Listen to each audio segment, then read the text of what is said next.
Nesse mês das mulheres, quero evidenciar a importância da liberdade financeira para que você consiga se livrar de relacionamentos e situações tóxicas para sua vida.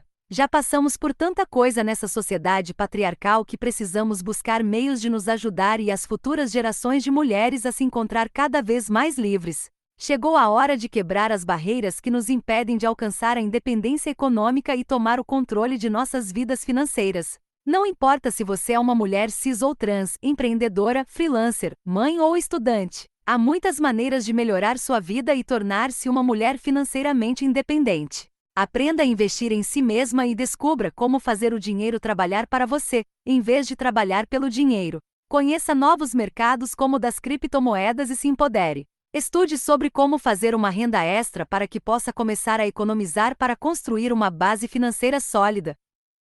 E assim, com a leitura desse trecho que a nossa convidada fez especialmente para este episódio, abrimos o Bloco Café delas. Durante todo o mês de março daremos voz às mulheres para trazer temas que infelizmente ainda precisamos falar. Desigualdade salarial, machismo, sexismo, racismo e muitas outras opressões que as mulheres precisam lidar diariamente, inclusive na Web3. O papo está foda demais. Falamos da SEC, do movimento ultra-regulatório dos Estados Unidos à abertura do mercado asiático, Cardano, bolha cripto, um hack reverso estranho que ocorreu recentemente, a polêmica do NFT no Bitcoin e, claro, muita mulher na Web3. Um papo reto com uma CEO que o Bloco Café tira o chapéu. Preparadas? Então pegue o seu café e vamos falar de blockchain.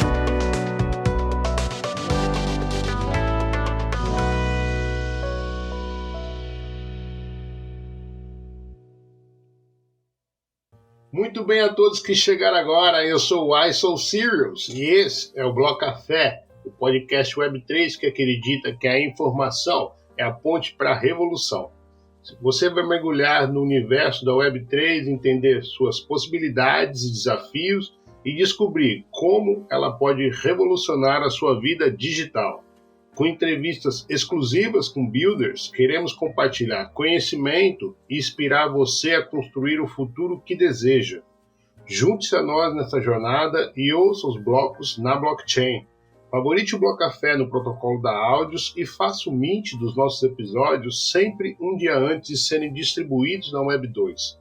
Clique no link na descrição e experimente o Bloco Café na Áudios.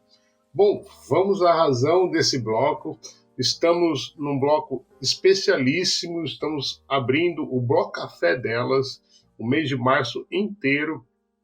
Vão ser apenas mulheres aqui convidadas e no último a gente vai ter uma surpresinha bem legal para você, então aguardem. E a ideia é a gente trazer alguns temas importantes sobre o Dia da Mulher e por que a gente precisa dessa data até os dias de hoje. Hoje comigo, abrindo o Bloco Café delas, está Sabrina Cohen. Eu estou bem feliz que ela aceitou o nosso convite, acho fantástico, admiro demais o trabalho dela.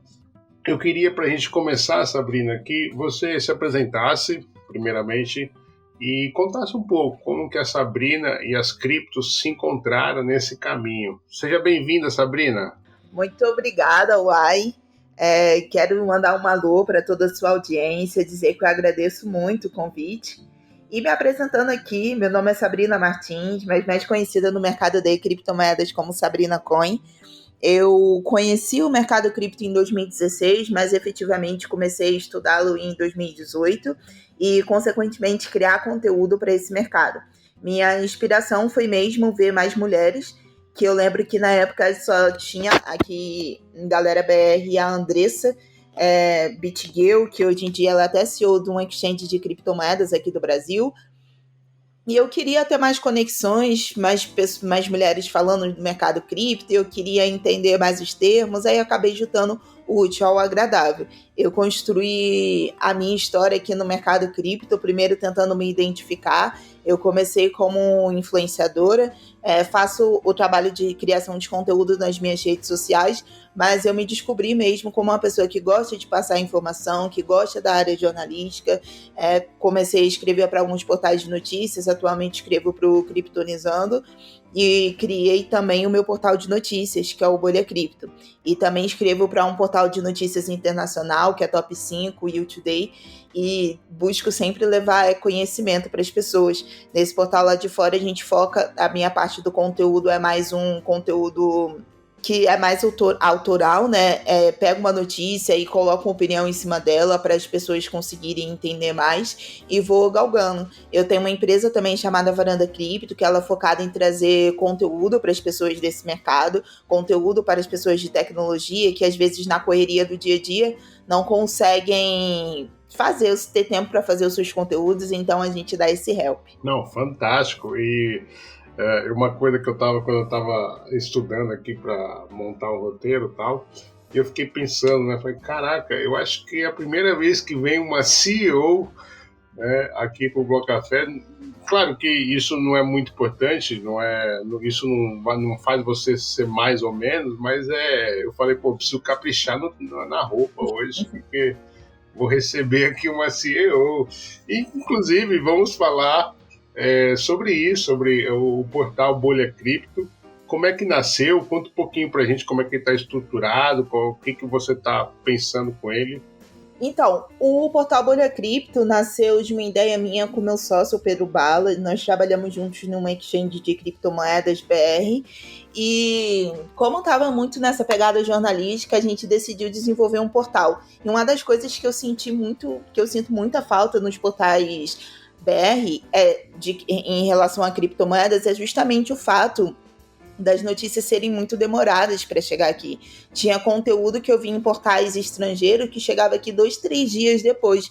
E eu falei assim, cara, isso daí mexe muito com o posicionamento do investidor, porque enquanto a galera lá já está sabendo de uma notícia que saiu, vamos pegar aqui um exemplo da Solana, que é uma rede que vive tendo alguns problemas. Lá fora, por exemplo, a galera já teve esse comunicado, já está sabendo disso, a gente vai saber isso daqui 2 dias depois. Às vezes o problema já foi resolvido, a pessoa perdeu uma oportunidade de investimento, porque pode ser que o preço caia e a pessoa conseguiu ouvir aquilo ali e conseguiu comprar mais barato do que o momento que ela estava olhando e tudo mais. Então eu senti muito isso. Então conversei com meu sócio falando, poxa, eu quero muito focar em fazer com que o Bolha Cripto tenha as notícias praticamente instantâneas, que a gente pegue direto da fonte, que a gente fique de olho em cima dos projetos para colocar lá. Então esse é basicamente o foco. Mas também tem lá a minha coluna, tem uma parte para a gente poder falar com conteúdo mais simples para a galera que está chegando no mercado agora, que não consegue entender. Justamente por isso que a gente criou o perfil no Instagram, que lá a gente conversa diretamente com a audiência do Bolha Cripto, a gente faz conteúdos educacionais, eu estou sempre no Stories atualizando a galera do que está rolando. Às vezes não dá tempo de escrever uma notícia, mas um Stories de 1 minuto a gente consegue gravar. Então, de todas as pontas, a gente tenta deixar a galera sempre bem informada do que está acontecendo no mercado. Isso é muito importante, né? Conseguir fazer com que a informação chegue onde ela tem que chegar, né? E para isso a gente precisa ocupar. Todos os meios são bem-vindos. E por que Bolha Cripto, Sabrina? Porque, na verdade, assim, eu não sou muito criativa com nomes, né? Inclusive, meu nome, por exemplo, Sabrina Cohen, foi meu irmão quem escolheu, justamente por conta do trocadilho. Mas o Bolha Cripto foi o meu sócio, porque a gente costuma falar que o mercado, a gente está sempre numa bolha, né? A gente não sai muito da nossa bolha para poder falar com as pessoas, tanto que se você for ver no Instagram da galera, até eventos que deveriam ser mais familiares e amigáveis, é sempre os mesmos rostos, é sempre a mesma galera do mercado, então a gente tem a nossa bolinha, e a ideia era mesmo desconstruir, utilizar o nome para desconstruir essa ideia de bolha do mercado cripto. Bom, vamos aproveitar a tua bagagem aí, você trazer uma pauta quente que chama na redação, né? Tá super em ebulição, que é agora esse movimento da SEC, lá da CVM dos Estados Unidos, tem tentado asfixiar o Casta Cripto, o Castaneda, ele teve aqui, inclusive, é o episódio dessa semana, estamos gravando no dia 1º de março, e ele falou que o movimento ali é de medo de uma asfixia do setor. E um dos alvos da SEC são as corretoras centralizadas, especialmente na questão do stake, né? Eu tive que concordar com o Gary Gensler quando ele recitou a nossa frase, o nosso bordão né, que a gente carrega isso daí, not your keys, not your coins, para justificar que quando você faz o stake numa centralizada, você delega os seus tokens a outra pessoa. Enfim, tem até uns memes aí que o Gary Gensler virou maximalista. Enfim, tá bem engraçado ver esse movimento, mas ao mesmo tempo isso acaba afugentando, né, os grandes players. A gente tem visto nas últimas semanas tanto a Mastercard como a Visa, gigantes de pagamentos, fazendo parcerias para unir, dar a opção ao povo de pagamentos cripto. E recentemente tivemos uma notícia de que ambas vão paralisar as parcerias com o mercado. Isso me leva até a crer que rolou aí uma inside info ali com relação a esse movimento da SEC. Sabrina, como é que você vê esse movimento da SEC? Concorda que a SEC também tenta asfixiar o setor? Eu concordo. E assim, é complicado porque a SEC ela se propõe a proteger o investidor e ela faz tudo menos isso. Vídeo que aconteceu em 2022. No ano passado nós vimos grandes players do mercado caindo, perdendo, levando consigo o dinheiro de muitas pessoas, e a SEC realmente não agiu, né? No que ela deveria ter feito lá atrás, ela acabou não fazendo, porque assim, eles ganham muito dinheiro dos pagadores de impostos justamente para ficarem de olho nessas coisas e entenderem o que está acontecendo. E eu acho um grande absurdo da SEC ainda não conseguir entender o que é o mercado de criptomoedas e ficar dando tanto pitaco assim. Obviamente, os grandes players, investidores institucionais, só vão entrar em massa no mercado cripto quando ele for regulamentado. Isso é um fato. Vide, Visa e Mastercard que decidiram colocar os pés no freio. No entanto, uma regulamentação que não feita por pessoas que não entendem do mercado é muito complicada. Principalmente a gente falando do stake, né? Eu concordo, not your keys, not your coins.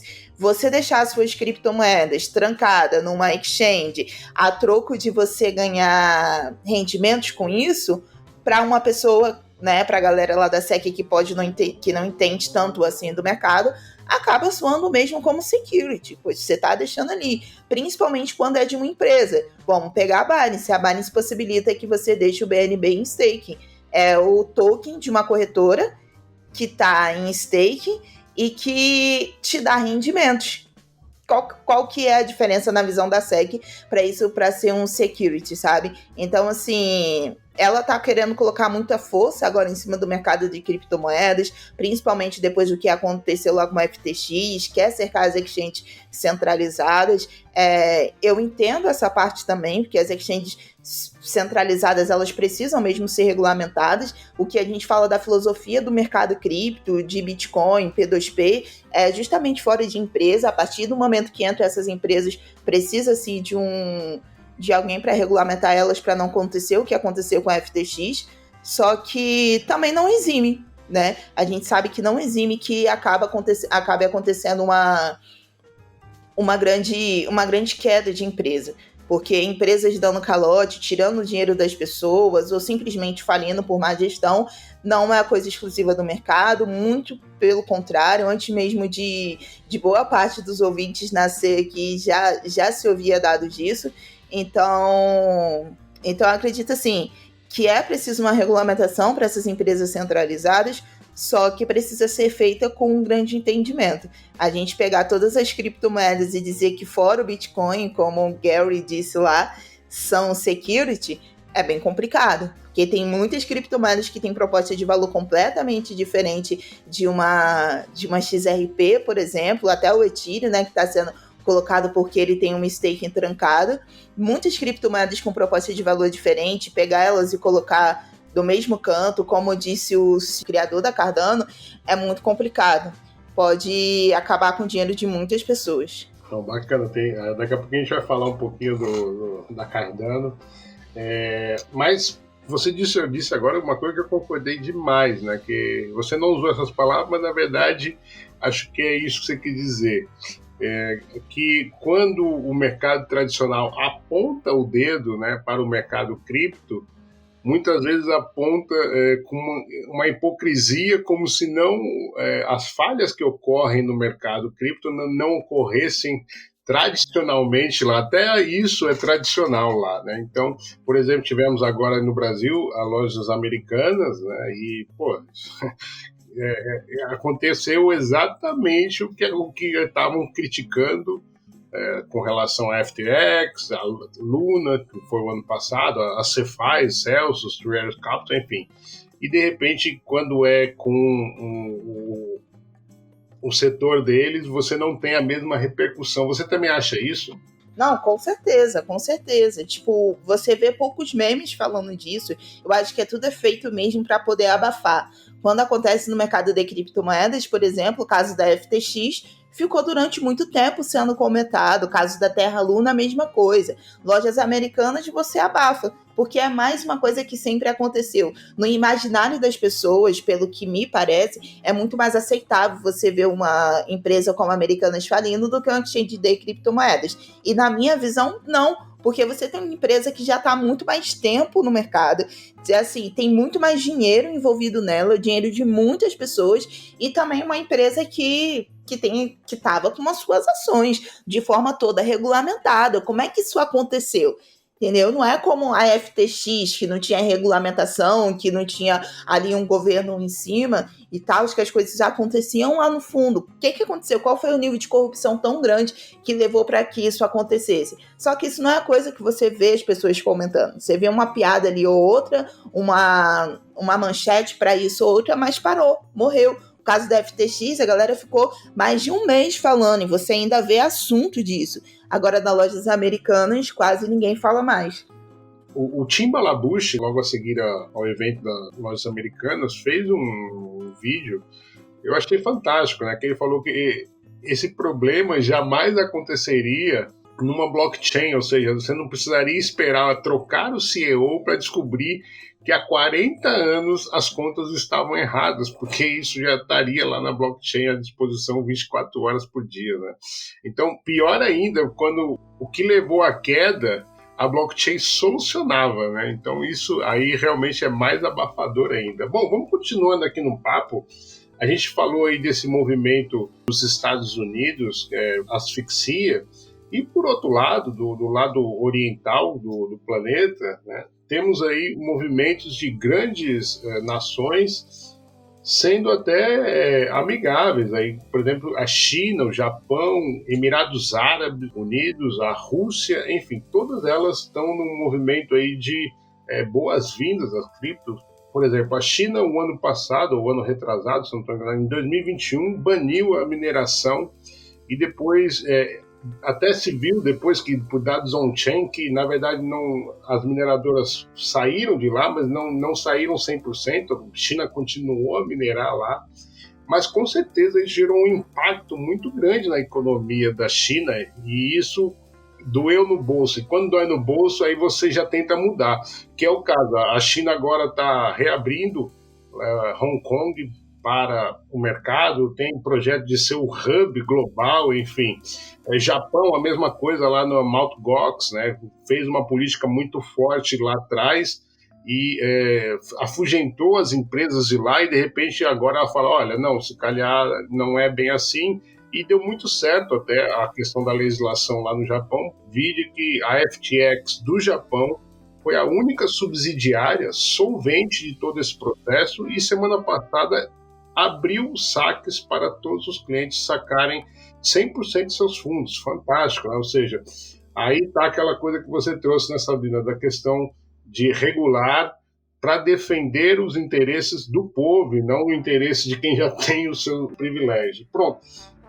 Mais recentemente também, tivemos a reunião do G20 e a ministra das Finanças indiana deu uma declaração forte antes dessa reunião, para mim, direto à SEC dos Estados Unidos, de que a regulação não ia se dar apenas por um país, ou seja, precisa chamar também o resto do mundo, porque as criptomoedas precisam de uma regulação global. Enfim, como é que você está vendo esse movimento do leste ali, do globo, do mercado oriental? Eu acho que foi um local que se atentou primeiro ao mercado de criptomoedas, né, do que mais para cá.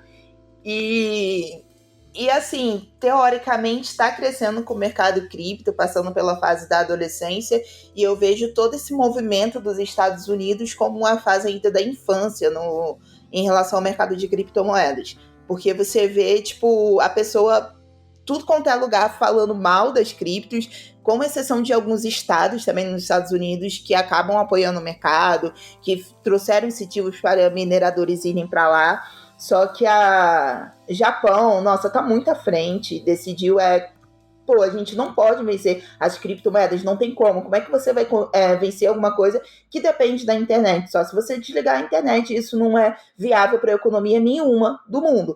Então a gente vai buscar entender isso, a gente vai entender como funciona, a gente vai regulamentar da maneira certa, vai regulamentar aquele lugar que precisa ser regulamentado. Já tem posturas na Índia que às vezes mostram pra gente que eles estão assim com um pouco de dificuldade de entender muito bem, que às vezes falam que criptomoedas devem ser totalmente banidas, mas depois vem uma afirmação falando que as criptomoedas podem ser usadas, devem ser regulamentadas, mas eu acredito que a gente ainda vai ter uma posição na Índia muito melhor que nos Estados Unidos por enquanto. Eu acredito que os Estados Unidos ainda vai abraçar a tecnologia, só que enquanto a gente tiver essa repressão da SEC muito forte, tiver essas empresas que acabam não dando um bom entendimento para o mercado, eu acho que ainda vai atrasar mais a adoção. E tem a questão também que, assim, a Índia é um país que precisa, assim, muito mais das criptomoedas que os Estados Unidos. Então, quando você tem essa questão de nação muito forte, o nosso dinheiro comanda o mundo, né? A gente está falando aí do dólar que está há muito tempo comandando o mundo, mostra sinais de fraqueza, mas não de que vai ser substituído no curto período.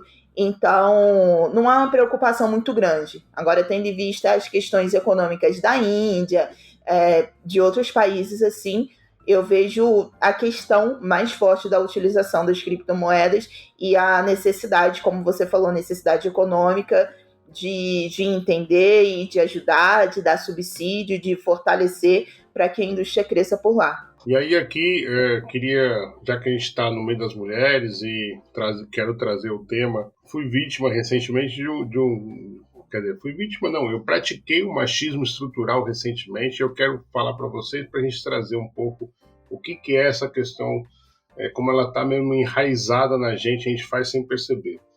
Eu fiquei muito mal até quando eu vi a imagem da secretária de Finanças da Índia, porque até eu ver a imagem, que era uma mulher, eu achava que era um homem. O nome dela era Nirmala Sitharaman, e eu vi isso daí, ministro da Finanças, Nirmala Sitharaman, nunca associei isso a uma mulher, né? Então, pô, quando eu vi que era uma mulher, eu falei, puta que pariu, olha aí, né? É a porra do machismo estrutural, assim, que a gente está habituado já. Bom, se é alto escalão, é um homem, né? Daqui a pouquinho a gente vai falar mais sobre isso, mas eu queria trazer aqui para a gente entrar um pouco no clima que vai ser o Bloco Café delas nesse mês, para a gente refletir um pouco o quanto isso está enraizado na nossa sociedade. Bom, vamos tocar o barco aqui.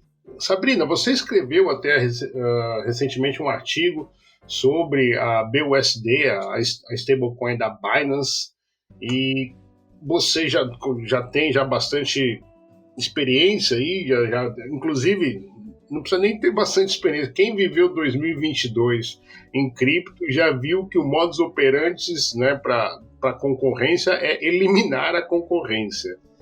Como é que você está vendo essa queda de braço entre Paxos, Circle, Coinbase versus BUSD, Binance, CZ? Então, é complicado, né? Porque a gente para poder pensar nessa questão de que a gente está numa indústria tão pequena e a gente vê como até que o capitalismo ele consegue entrar, né? E tipo assim, pegar empresas que deveriam estar... Não, ninguém é obrigado a ajudar seu concorrente, claro, mas pensando no melhor que é da indústria, que vai ajudar todo mundo a crescer e se fortalecer. O CISI muitas vezes já levou esse discurso que não está aqui para poder tirar ninguém do mercado, para atrapalhar ninguém, só que falar todo mundo fala, né? Atitudes são os que provam. O fato dele ter falado lá sobre a FTX no início de novembro do ano passado foi uma coisa que a galera enxergou como muito boa e realmente conseguiu ajudar muitas pessoas. No entanto, não acredito que ele tenha feito isso por seu bom coração. Tendo em vista que, assim, que ele já tentou falar mal Já tentou não, mas já falou que tinha um problema no código da Uniswap e que isso poderia afetar as negociações das pessoas. E, assim, ele estava falando de uma exchange descentralizada de código aberto, que todo mundo pode chegar lá e ver, e realmente viu que não tinha. Então, eu vejo muita rivalidade, cada um tentando destruir o outro, como você faz o seu trabalho bom ali, né? Você não precisa destruir ninguém, porque você cresce por si. Em relação, assim, o BUSD e o SDC, eu vejo que cada um querendo seu espaço ali, querendo pegar o seu lugar, rivalizando em tirar a propriedade do SDT como a principal stablecoin do mercado. Mas vamos colocar aqui que são duas stablecoins que, na minha visão, são projetos ruins, porque são centralizados, fazem com que as pessoas continuem focando e colocando a cabeça no dólar americano. Eu acredito que a gente vai ter mais desenvolvimentos aí daqui para frente, mas que, assim, que não agregam de forma alguma, né? O BUSD já está sofrendo todo esse escrutínio da Binance, da SEC, desculpa, e as pessoas estão realmente preocupadas com o dinheiro delas, com o que pode acontecer, e essa posição da Coinbase de tirar o SDC da sua plataforma, de ter falado isso assim muito por alto, não ter dado uma explicação muito clara para os seus usuários, não foi uma coisa muito bem recebida, e eu acho que causa mais FUD no mercado do que realmente ajuda em alguma coisa. No entanto, é importante a gente lembrar também que a Coinbase, ela já teve uma postura parecida com essa lá atrás com o XRP. Quando o XRP entrou em escrutínio da SEC, a Coinbase também decidiu tirar ele da sua plataforma. Então pode ser só um posicionamento dela, lembrando que a Coinbase é regulada. Eu mais cedo vi um tweet da Cléo Valentim, ela falou, né, olha, a vingança do CZ vai ser épica. Eu falei, gente, eu tenho até medo de ver o que vai acontecer com o mercado quando ele resolver mexer esses pauzinhos aí. Mas pronto, vamos tocando o barco.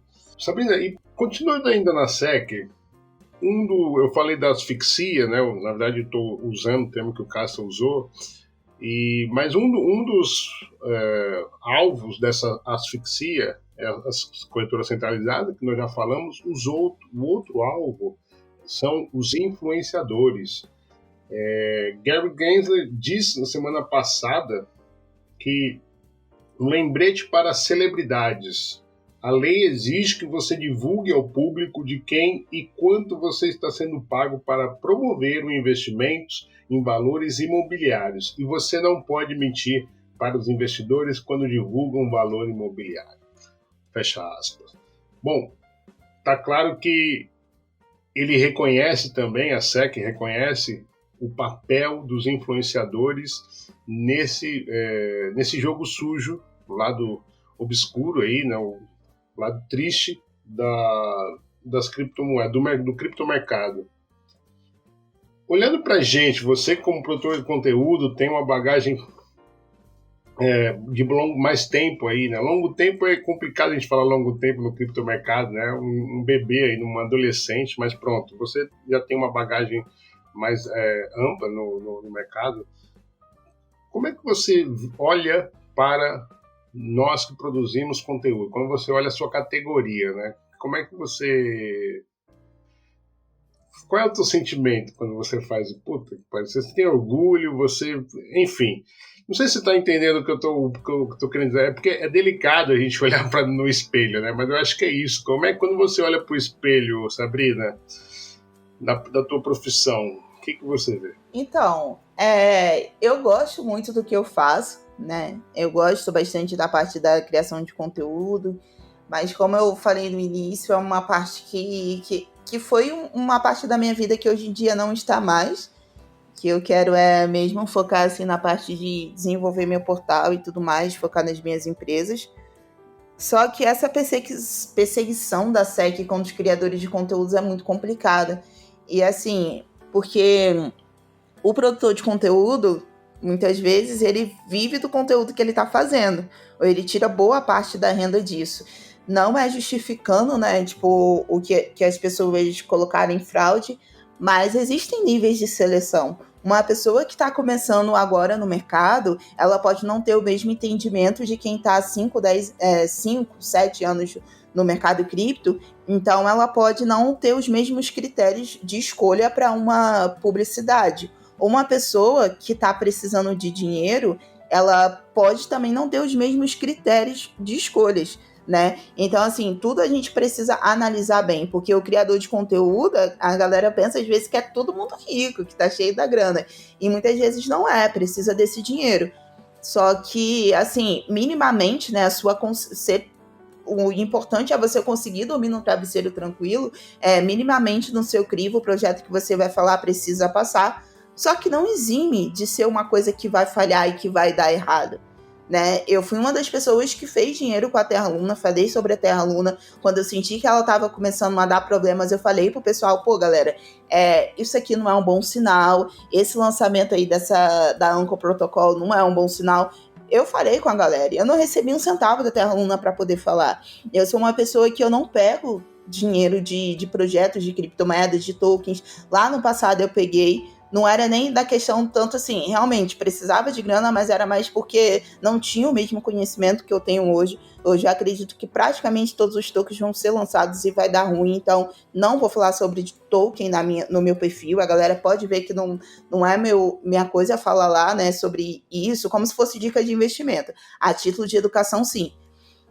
Então é isso que eu penso. Eu penso que, tipo, que a SEC tem que fazer o trabalho dela. Eu acho que o criador de conteúdo não é nenhum bebê. Ele precisa saber e ter responsabilidade sobre aquilo que ele fala. Só que você criar um escrutínio muito grande em cima do criador de conteúdo acaba sendo um problema. Pode parecer que eu tô falando porque eu estou nessa posição, só que não é isso. Eu sempre pensei dessa forma, de você querer culpar o criador que por vezes não tá dentro da empresa, não tá dentro da cabeça dos sócios. Às vezes a galera fez um projeto que é muito bom. Tem gente que é muito esperta em dar golpe, tem gente que dá golpe mesmo antes do criador de conteúdo ter nascido.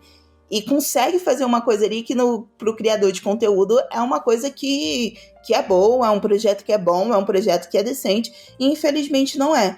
Então, assim, a gente precisa sempre analisar e pegar aquela premissa no mercado cripto, que é você que tem que fazer o seu estudo. Gostou do que o criador de conteúdo está falando? Vai pesquisar o projeto, porque às vezes você consegue ver algo que o criador não está vendo, e o criador não é mais inteligente que você. Você pode ter uma visão completamente diferente. Então, assim, também querer fazer com que colocar investidor que está entrando no mercado cripto como se fosse um bebezinho e que depende de papai e de mamãe também é complicado. Olha, vamos entrar num tema agora que eu acho que você gosta muito, pelo menos eu percebo um pouco que você gosta do ecossistema da Cardano, talvez pode ser coisa da minha cabeça, mas você recentemente escreveu um artigo lá no Bolha Cripto e você colocou uma questão, né, de que assim, ela é extremamente polarizada, né? Ou você ama ou você odeia. Sabrina, por que a Cardano ou é 8 ou é 80?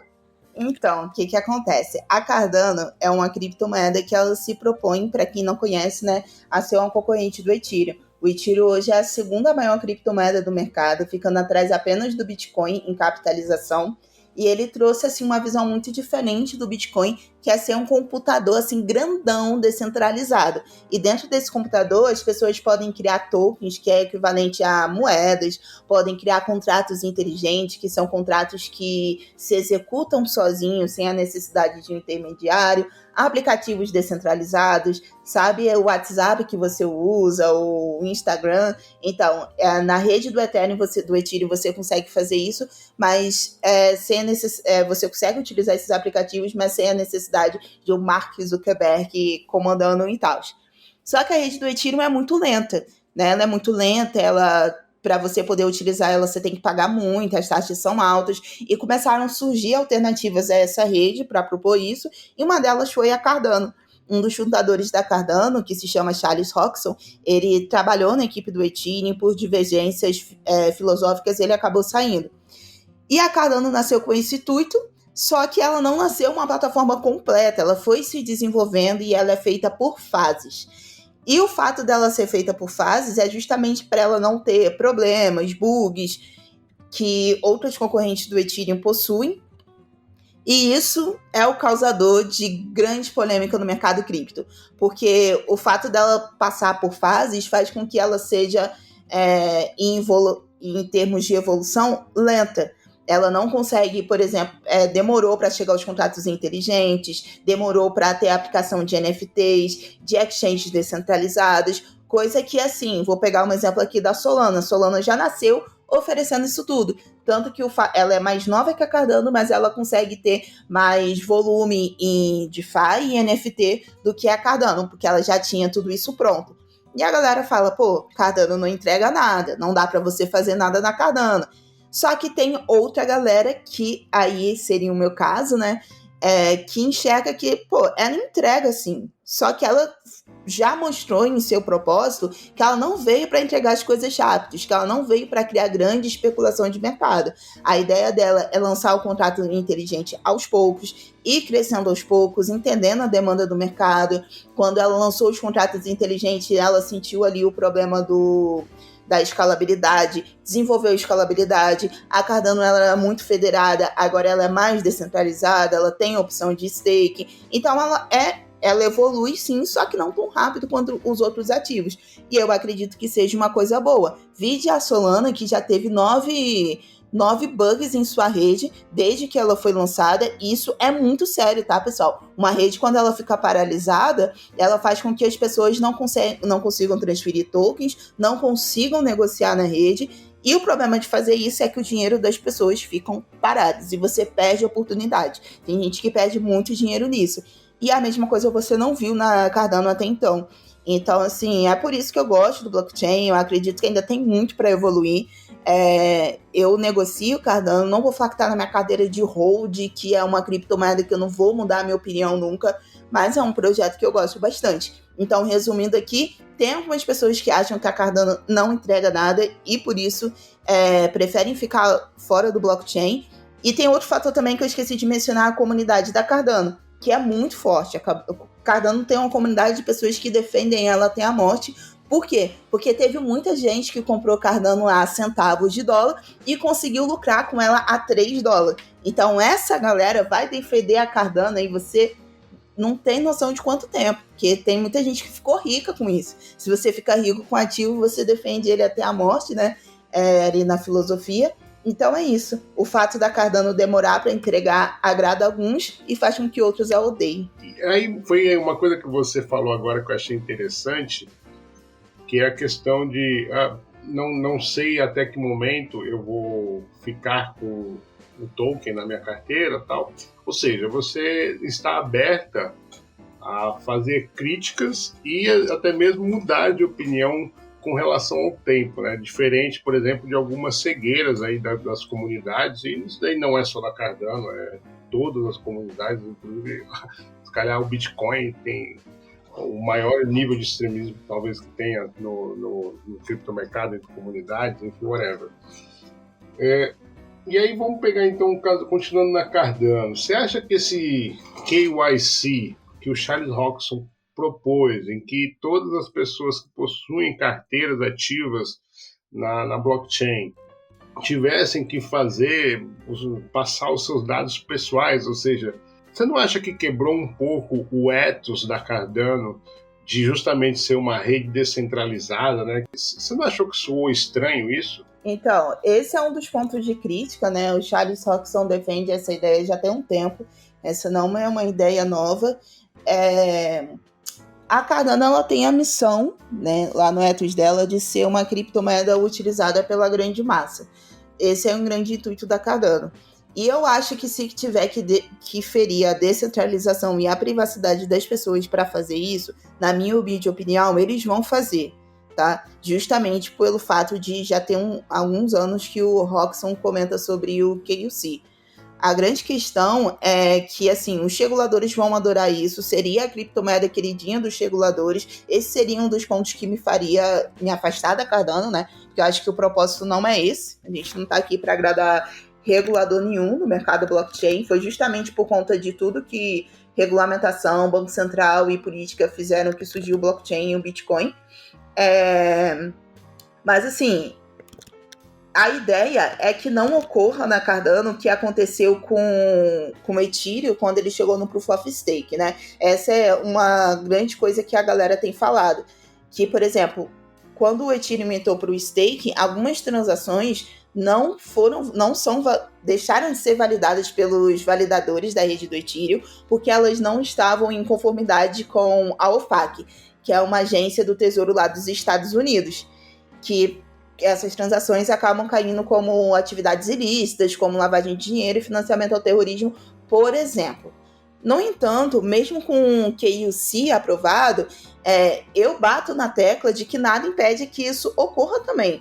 Porque o que garante que a lei, que os reguladores, uma empresa, não vai chegar perto de uma pessoa que está fazendo uma simples transação e falar que é uma transação ilegal? Entendeu? E sem contar o grande problema do KYC, que esse daí é muito forte, mas o outro que é a questão da perda da privacidade da pessoa, isso é muito sério, né? Quando você tem KYC ligado ao seu endereço e você tem uma quantidade muito grande de criptomoedas, de altcoins, de NFTs, cara, necessariamente você está exposto às pessoas que podem fazer alguma coisa contra você. Sabe? Eu gosto muito de utilizar o exemplo que a partir do momento que alguém pega em alguém que é importante para você, não tem como você segurar suas criptomoedas, sabe? E às vezes você você ficou rico agora, você passa uma vida sofrida, você conseguiu acertar lá atrás, comprar $100 de uma criptomoeda que ela valorizou e agora você está com grana investindo no mercado e através de um processo de QC, alguém descobre quem é você, onde você mora, e a partir disso já vai fazendo outras descobertas que podem pegar nas pessoas que são importantes para você, e com isso você perdeu seu dinheiro. Então é uma coisa muito séria, só que a gente ainda tem aí a pressão da comunidade da Cardano, né, que está praticamente toda contra esse posicionamento.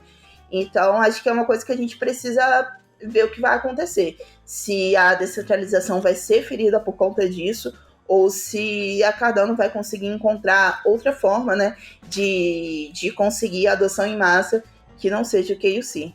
Bom, um outro caso que eu queria trazer também, Sabrina, recentemente não, foi ontem ou anteontem até, aquele hack, o segundo maior hack da história das criptomoedas, da Wormhole, ele foi reverso, né? Teve ali uma alteração do smart contract que fez com que todos os 120 mil Ethers que estavam no protocolo Oasis fossem revertidos para o protocolo, e com isso as pessoas que tiveram seus fundos roubados vão então recuperar o seu dinheirinho.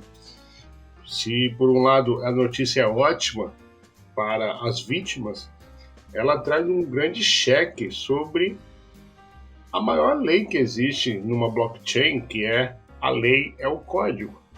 O que os hackers fizeram agora foi alterar um smart contract da plataforma que, ao identificar que eram os hacks da Wormhole, fizeram ali uma multisig, uma ledger diferente, e conseguiram anular a posse daqueles 120 mil Ethers. Sabrina, ficou um gostinho de que não é bem por aí que eu acredito? Ficou. Só que, infelizmente, isso não é novo, né, no mercado cripto. A gente vê o próprio Ethereum que passou por isso, quando a gente teve lá atrás o hack da DAO, que aconteceu, né, voltaram o blockchain, aconteceu o fork. Para quem não sabe, há 2 Ethereum no mercado, né, o Ethereum que é, como eu falei, a principal altcoin, e o Ethereum Classic, que é o Ethereum verdadeiro, que ficou lá com o hacker da DAO. E assim, como lá atrás aconteceu, a galera ficou feliz porque ficou com o dinheiro deles de volta. Só que qual é a diferença disso pro mercado tradicional, pro mercado centralizador? né? E a gente está falando isso de um exemplo bom.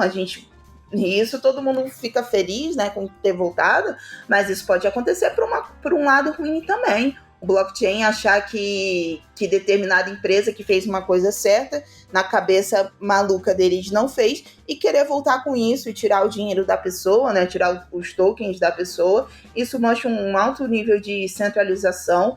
Eu não vejo isso com bons olhos, não acredito que é parte da evolução do mercado de criptomoedas, muito pelo contrário, vejo isso como um grande atraso para a aceitação para o crescimento do mercado e muito para o amadurecimento do investidor, que precisa buscar novas formas de investir e entender o projeto. Porque se toda vez que acontecer alguma coisa dessa no mercado, você só volta, as transações só voltam, o blockchain, mas ali no blockchain faz, né? Mas isso acontece com projetos centralizados, a gente vê projetos que já estão grandes, assim, que isso é, assim, praticamente improvável de acontecer. Então, não consigo ver com bons olhos, eu nunca vou ver, e a galera pode falar, porque não é seu dinheiro. Cara, não, a questão não é essa, entendeu? A questão não é essa, porque não é meu dinheiro, a questão é da filosofia do mercado. Se você está no mercado pela filosofia, você não vai ser a favor disso. Agora, se você estiver só a favor, só pela grana, aí para você tanto faz. Tanto faz o que acontece, na verdade até você vai preferir que isso aconteça, porque sempre que você investir em um projeto errado e acontecer um hack, algum problema, vai ali o papaizinho do projeto mexer no blockchain e você vai ficar bem. Isso não contribui nada para o amadurecimento do mercado nem dos investidores. Estou contigo, Sabrina. Vamos mudar um pouquinho de assunto, falar de redes sociais. Qual é a tua plataforma preferida e por quê? Então, pra ser sincera, eu não sou muito fã de redes sociais. Por mais que eu apareça assim, eu sou muito tímida. Então, tanto que eu não tenho. Tipo, o meu Facebook tem muito tempo que eu não mexo, eu uso mais pra trabalho. Mas, assim, atualmente para trabalho eu uso muito o Instagram, né? Então, posso colocar ele aí como a rede social preferida para o jovem. E é porque eu achei ele, assim, mais didático, né? Mais simples de você trabalhar.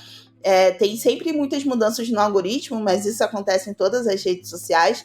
Só que eu não vejo como uma rede muito poluída, não tem tantas coisas assim, como no TikTok, né? Eu acho o TikTok muito poluído. Ele não consegue, pelo menos na minha visão, captar tanto os meus gostos assim, sempre ficar aparecendo na minha For You coisas que eu não curto e tal, e no Instagram já não é tanto assim. Então é basicamente isso. Só que eu também não costumo muito passar o meu tempo nas redes sociais.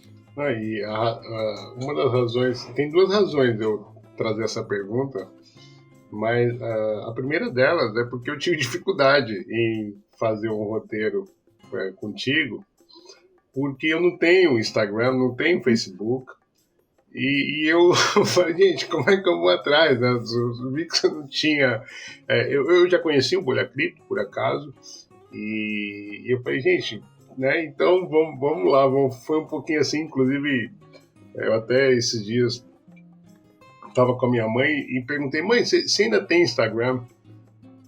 Que eu queria entrar na conta da minha mãe para ver se eu te achava, né? E ela falou, não tenho mais, desisti disso. Eu falei, faz muito bem, tá certo você.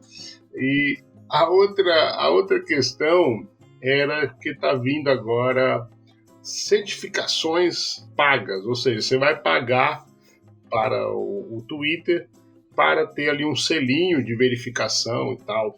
Mais tarde isso correu, acho que tão bem, que o Mark Zuckerberg, eu sempre, quando eu falo isso, eu lembro de um meme que eu vi do Mr. Bean colando na prova lá, né?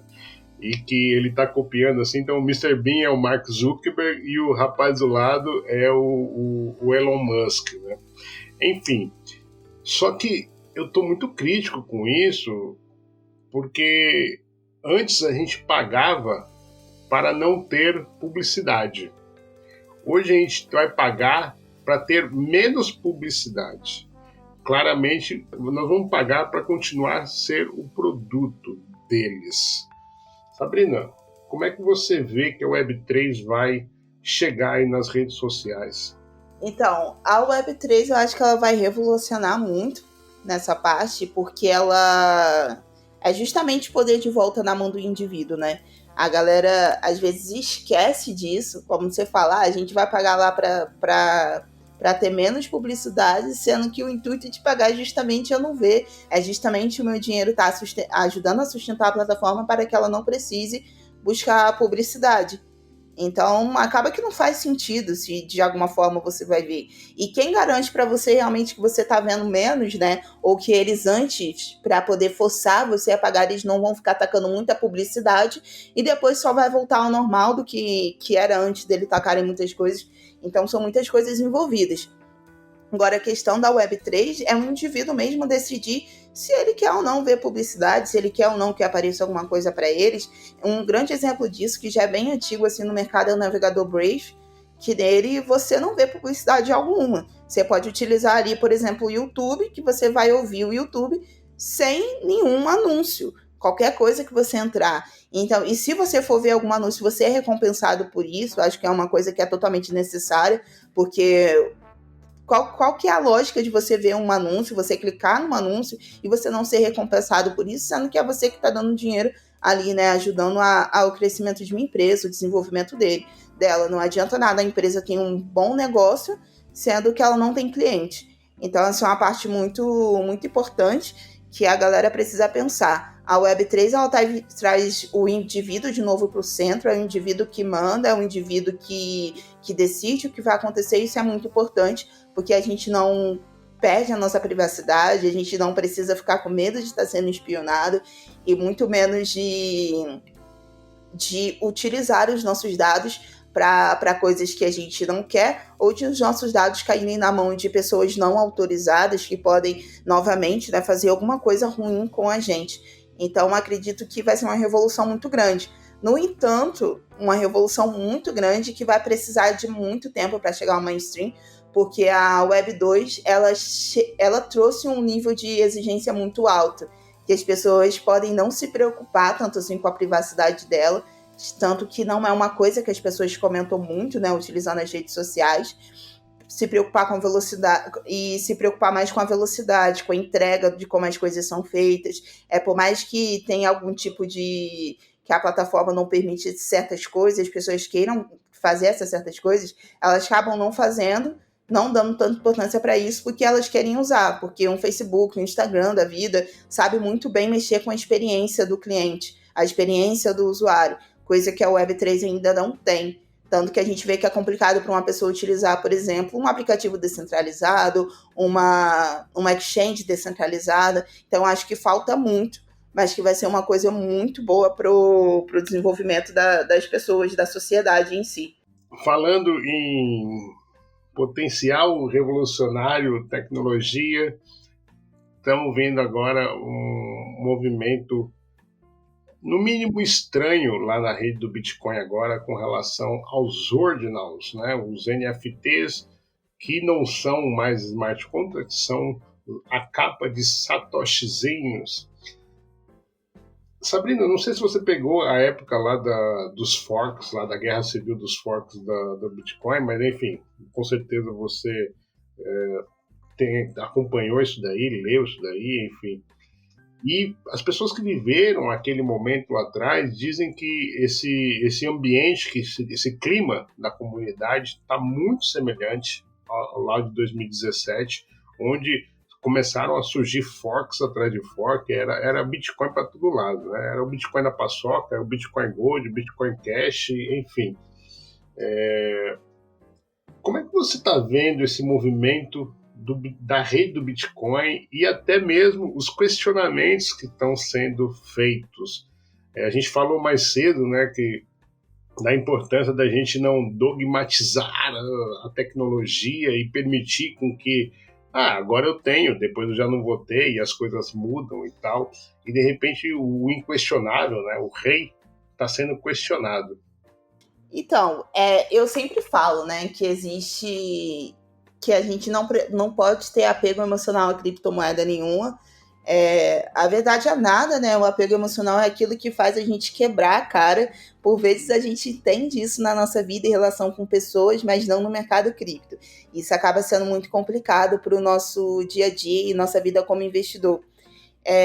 Os ordinals, eles permitem, né, que as pessoas criem versões de NFTs no Bitcoin.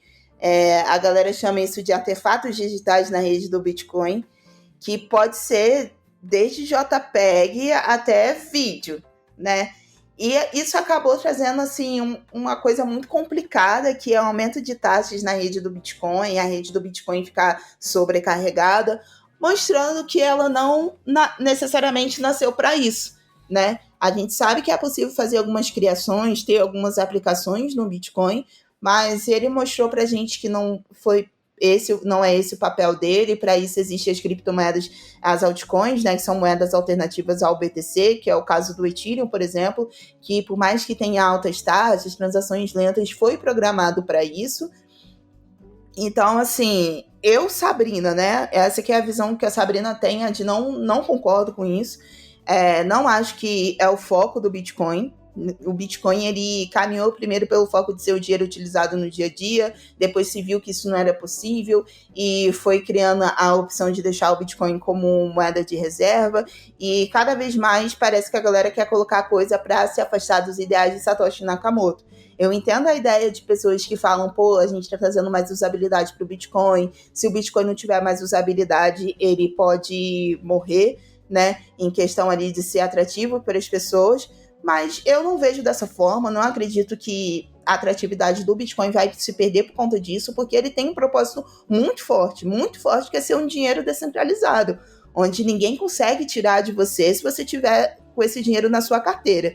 Então ele é muito forte no que ele se propõe. A proposta de valor do Bitcoin é extraordinária.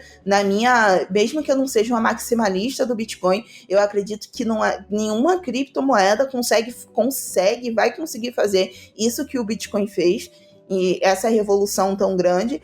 Só que eu acho que não cabe os NFTs no Bitcoin, mas essa é uma visão da Sabrina agora. Março de 2023. Tem muita coisa ainda para rolar, muita coisa ainda para acontecer. Eu sou uma pessoa crítica a essa ideia, só que daqui a 2, 3 meses eu posso ser diferente, caso, se prove ao contrário, que é uma coisa boa, que não vai tanto sobrecarregar a rede e tudo mais.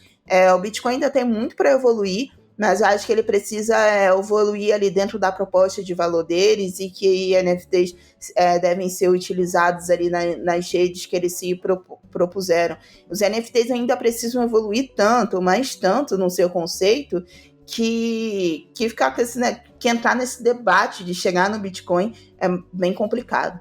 Eu tenho lembrado bastante de uma frase que eu adoro, que é: mude, mas comece devagar, porque a direção é mais importante que a velocidade. Então é isso, né? Você permitir mudar. Então gostei muito de permitir essa tua abertura. Show de bola, Sabrina. Olha, e nessa loucura toda, gente, eu vou ser sincero, sabe? Quando você estava se apresentando ali, eu estava assim, o queixo estava caindo, o queixo caindo. Eu falei, caralho, brother. Como é que ela tem uma agenda e como é que ela consegue cuidar da vida fora disso, enfim. Conta um pouquinho pra gente como é que você cuida da sua saúde mental. Então, eu confesso que eu demorei um tempo para entender que eu precisava me desligar do mercado. Eu acordo bem cedo, né? Pelo menos na minha visão, 5 horas da manhã é o horário que eu acordo, e por vezes eu ficava desse horário até 10 horas da noite trabalhando no mercado, e eu vi que isso não estava fazendo bem, porque não é saudável, né? Você fica na tela de um computador, na tela de um celular, e você acaba deixando outras coisas também.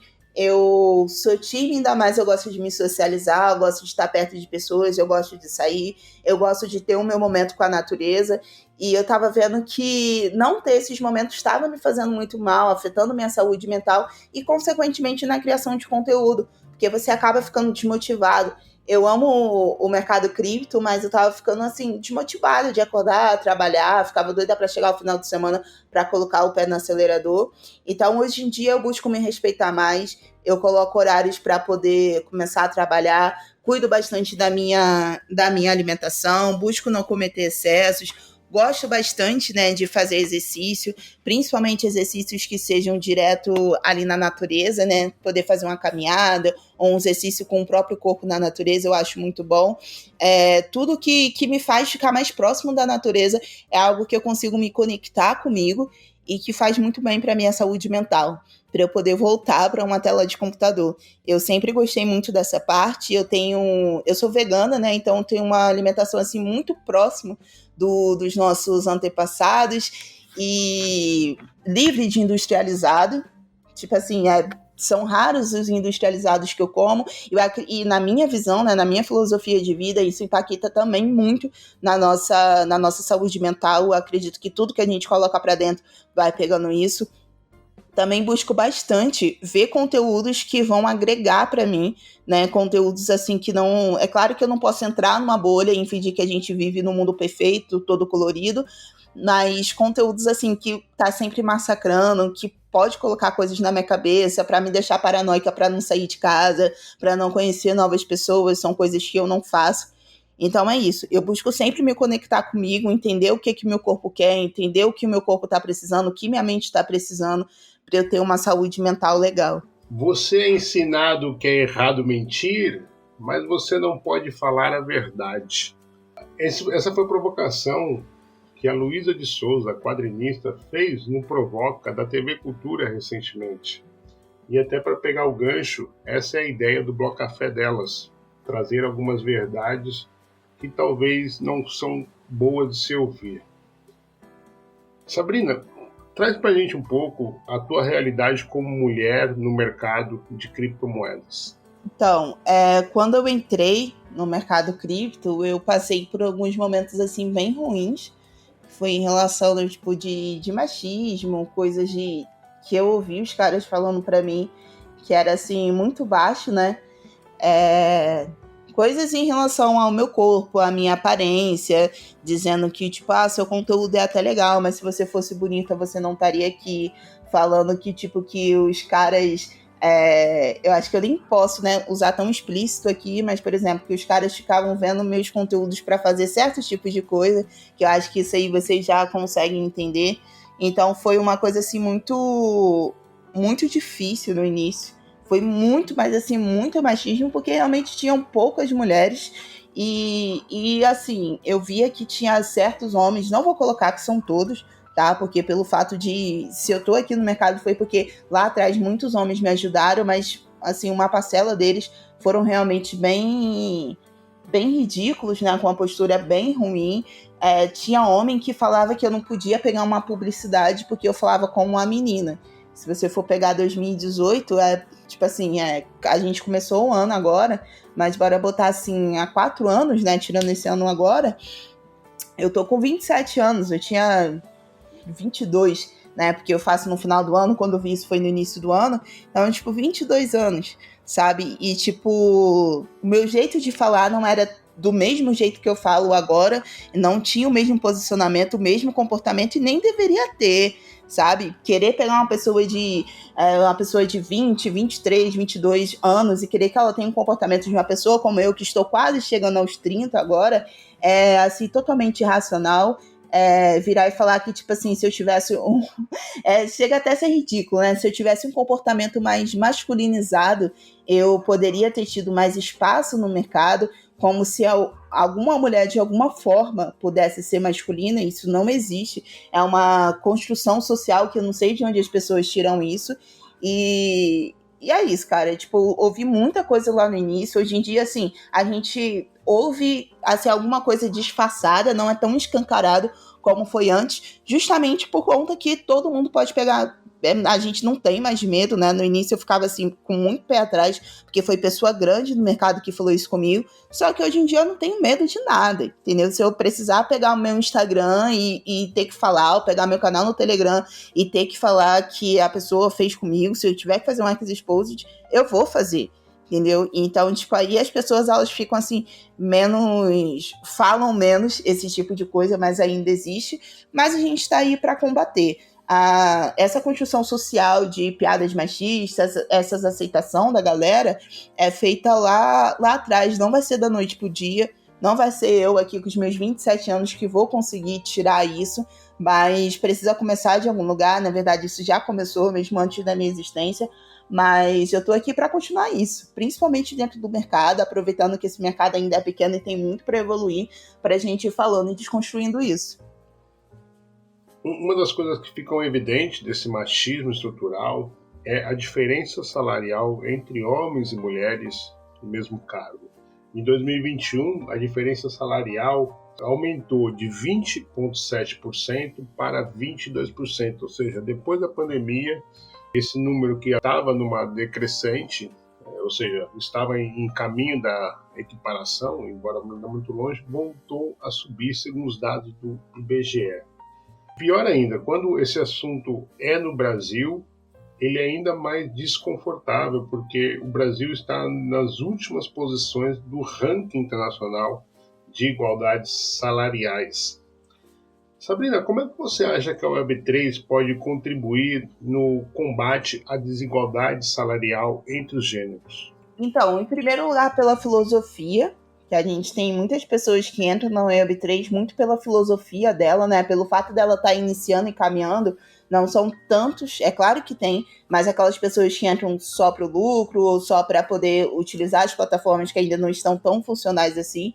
Então, para quem tem essa filosofia de mais assim de ver as pessoas como indivíduos, independentemente do sexo dessa pessoa, eu acho que pode ser um ponto muito importante, ponto de partida muito importante, principalmente para as pessoas que vão entrando depois e pegando essas pessoas como base, como referência, vendo como eles falam e tratam as mulheres. E assim, eu acho que a Web3 ela está aí para poder mostrar que as mulheres podem ganhar igualmente, ou até mais que os homens, se elas, né, forem mais produtivas que eles na Web3, porque essa ideia de focar no indivíduo, né, da gente quebrar essa construção social, e a Web3 ela quebra essa ideia da centralização, ela quebra essa ideia de poder em cima de uma pessoa, que na Web3 não existe uma pessoa com poder, somos todas as pessoas que mandamos e que comandamos, então acredito que ela pode tirar isso, só que a gente não pode excluir também que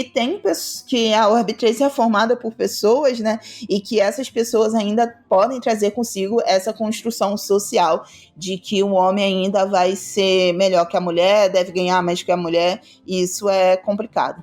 Eu gravei com a Bia e ela trouxe alguns dados, inclusive, por exemplo, o floor price, né, o preço mínimo de coleções de NFTs femininas são menores do que coleções masculinas, ou seja, até no floor price dos NFTs a gente tem esse reflexo, né, da disparidade entre os gêneros. E como se não bastasse, Sabrina, além de você ser mulher, você é preta, ou seja, você precisa lidar não só com a misoginia, mas também com o racismo.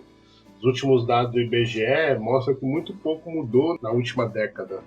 A população preta, além de ser a maioria no mercado informal, quando está formalizada, ganha em média 40% a menos que os brancos. E agora eu quero fazer um desafio a você que está nos ouvindo. Comunidade, eu quero que você pense rápido em 10 pessoas que trabalham no ecossistema cripto da Web3. Pode pausar o áudio e volta quando você tiver 10 pessoas. Pronto, não pausou? Tudo bem. Vamos seguir. Quantas dessas 10 pessoas que você listou agora são mulheres? Ok? E quantas dessas pessoas que você pensou são mulheres pretas? Sabrina, por que é tão difícil montar uma lista de 10 mulheres pretas na Web3? Olha, eu acho em primeiro lugar que é a questão da identificação, né? Tipo, você entra num lugar que é muito formado por pessoas brancas, você acaba não tendo essa identificação. Tira, por exemplo, os lugares que eu, morando aqui em São Paulo, eu frequento alguns lugares que, assim, que praticamente 95% das pessoas que tem ali são brancos. E querendo ou não, tipo, no nosso subconsciente, a gente mesmo se sente que a gente não deveria estar naquele lugar, que a gente não deveria fazer isso. Então, acho que no mercado, na Web3 é a mesma coisa. A gente tem mulheres que vêm para esse mercado que já vieram da tecnologia, e por vezes essas mulheres que vieram da tecnologia ou do setor bancário e tudo mais, são mulheres brancas. Setor bancário, por exemplo, que é muito racista, que quer mesmo as pessoas ali dentro do padrão. Então, essas mulheres que acabam criando disrupção, vêm para o mercado, criam conteúdo, são brancas. Outra questão também é a dificuldade que as pessoas pretas têm para crescer nesse mercado.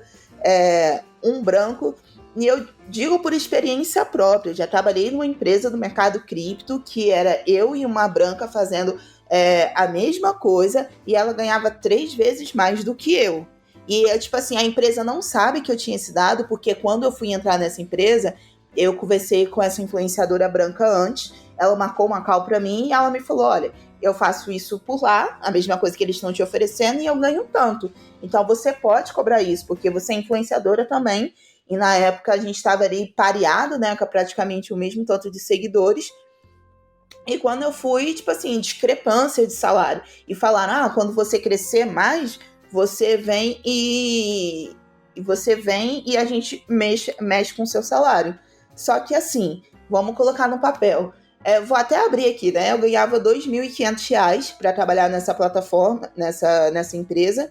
E quando você ganha R$ 2.500, para você crescer no mercado cripto é complicado, tendo em vista que você tem que se alimentar, que você precisa viver, que você tem um aluguel para poder pagar. Você morando numa cidade grande do Brasil.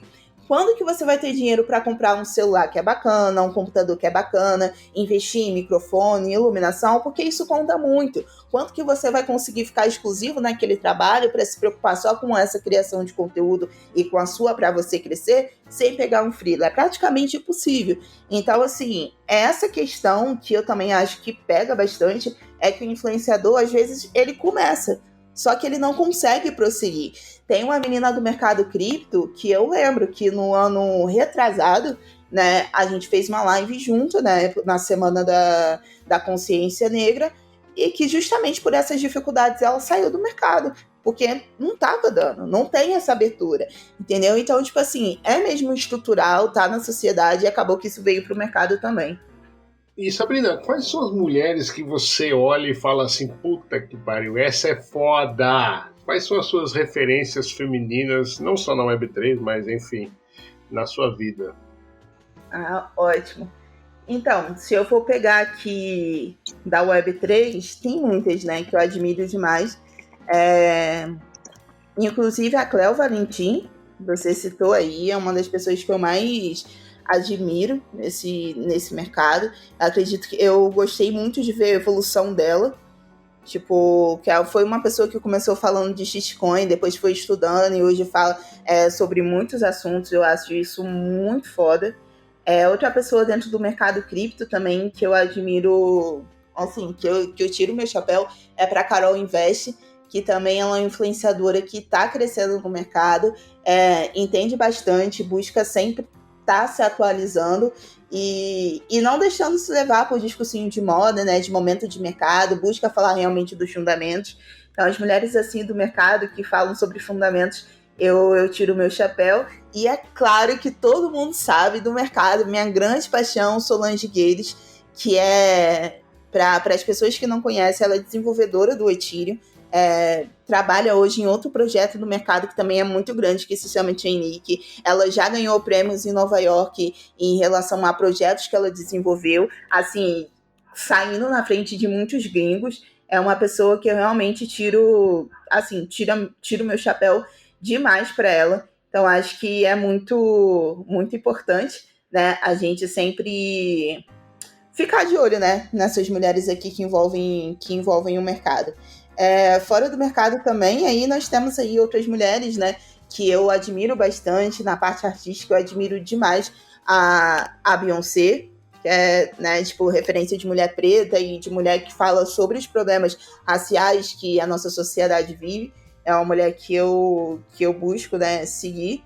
E tem, assim, outras referências também que trabalham com questão de literatura, mulheres que... E mulheres também que, assim, que não têm visibilidade, que não são artistas e tudo mais, mas que eu tiro o meu papel, que são para as mães solos. Eu acho que elas conseguem fazer, assim, um trabalho fenomenal, principalmente quando elas focam ali, né, em cuidar da criança e conseguem cuidar de si sem abdicar do que elas são. Então eu tiro o meu chapéu também. Não, maravilha. Você falou da Cleo, eu também concordo demais com você, impressionante a evolução. Inclusive ela até postou recentemente algo sobre isso até, né, que ela...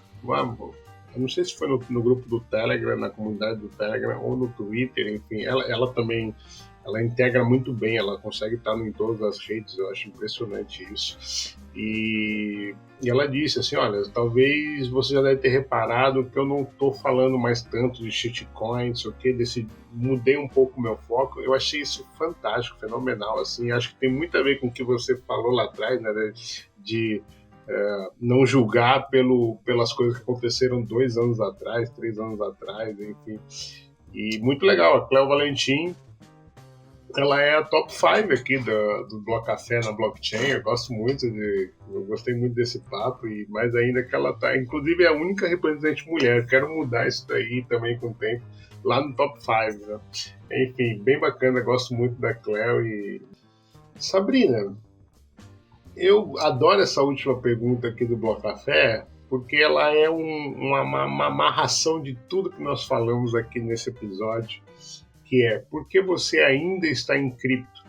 Porque criptomoeda, especificamente o Bitcoin, mudou a minha vida como pessoa. Eu acredito que eu percebi que a minha entrada no mercado cripto mudou muito a minha mente, me fez desconstruir muitas coisas, enxergar o mundo com os outros olhos, enxergar as pessoas de uma forma melhor. Então isso ajudou bastante. E não é à toa que eu tenho a tatuagem do Bitcoin na minha testa para poder deixar marcado a evolução que ele fez. Não pretendo sair desse mercado, eu vejo que ele está aí para poder ajudar muitas pessoas, e principalmente pessoas que passaram pelas mesmas coisas que eu lá atrás, as mesmas dificuldades, as mesmas dores, que vieram de comunidade, assim como eu, que não tiveram instrução a respeito de investimento, de se proteger e conseguir, e podem mudar de vida, né, sem precisar passar por uma empresa, às vezes, patriarcal, uma empresa que vai ficar sempre ali fazendo um racismo estrutural. Então, acredito que é no mercado de criptomoedas que muitas pessoas conseguem mudar, e é ser esse exemplo para essas pessoas que eu quero. Maravilha. Olha, eu vou agora, então, chamar um quadro CryptoPong. Vem aí, CryptoPong.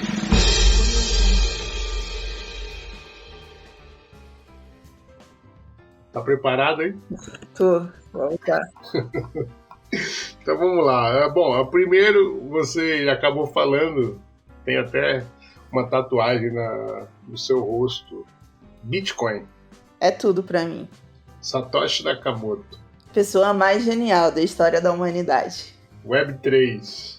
Poder de volta na mão do indivíduo. Um parênteses aqui.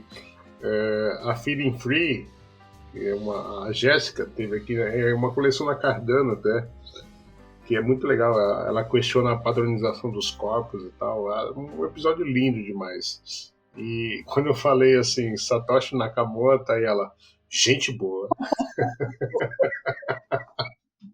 Muito bom, adorei. Pronto, parei no Web3, né? Metaverso.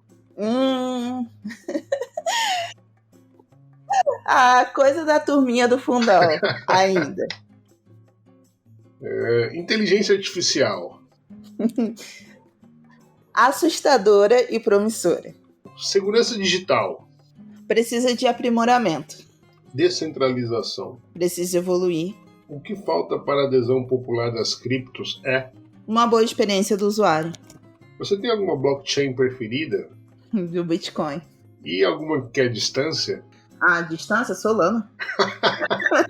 Whatever, vamos tocar o barco aí. Solana, afastamento. Você se considera uma maximalista? Não. O que foi o Crash Luna?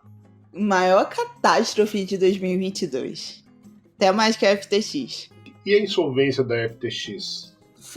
Nasceu para poder provar a importância da descentralização. Tornado Cash. É preciso refletir sobre. Falamos agora há pouco sobre isso, né? Os perigos e os... Ethereum flipa Bitcoin? Então, pode ser que em capitalização sim, porque a galera tá muito de olho dele, mas em relação a fundamentos, nem de longe, nem de perto, nem nunca. 8 de março. Uma data muito importante politicamente para nossa sociedade. Bolha cripto. Posso falar emocionada? Meu xodózinho. Sabrina Coin. Nossa, a pergunta mais difícil. Uma mulher a favor da descentralização e do crescimento da tecnologia do Bitcoin. Sabrina, o que é cripto? Deveria ser um dinheiro descentralizado. Então é isso, pessoal. Com a expressão dinheiro descentralizado, chegamos ao fim desse bloco.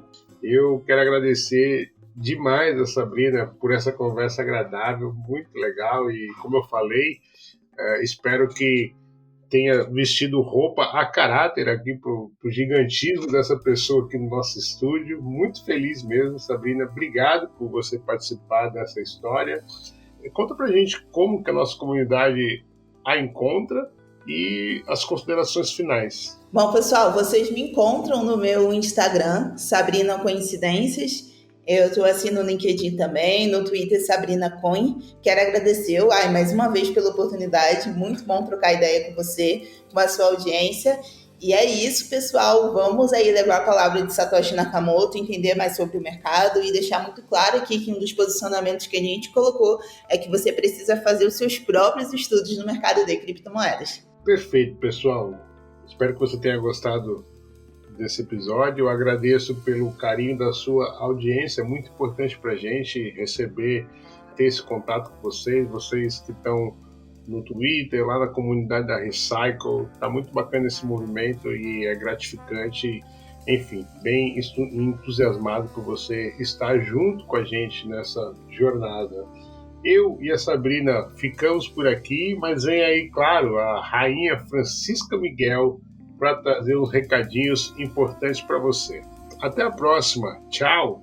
Gente, essa Sabrina tem uma garra, não é? Poderosa demais, estou em choque. E atenção! Se você quiser colecionar mais um NFT do Blocafé na sua galeria, basta comentar a hashtag delas. E nada mudou, totalmente gratuito, sequer saldo em carteira precisa ter. Além disso, é seguro. Não é necessário conectar a sua carteira. E cuidado! Verifique sempre se quem te enviou o link foi mesmo o perfil do Blocafé. Para ganhar, comenta a hashtag delas em qualquer postagem que iremos te enviar o link para você mintar o seu POAP. Hashtag delas. Dúvidas, críticas, sugestões ou parcerias? Entre em contato com a gente através do Twitter ou e-mail blocafé@proton.me. Todos os links, incluindo da Sabrina Coin, estão na descrição. Eu, Francisca Miguel, e o Blocafé ficamos por aqui. Até a próxima, gente, e tchau!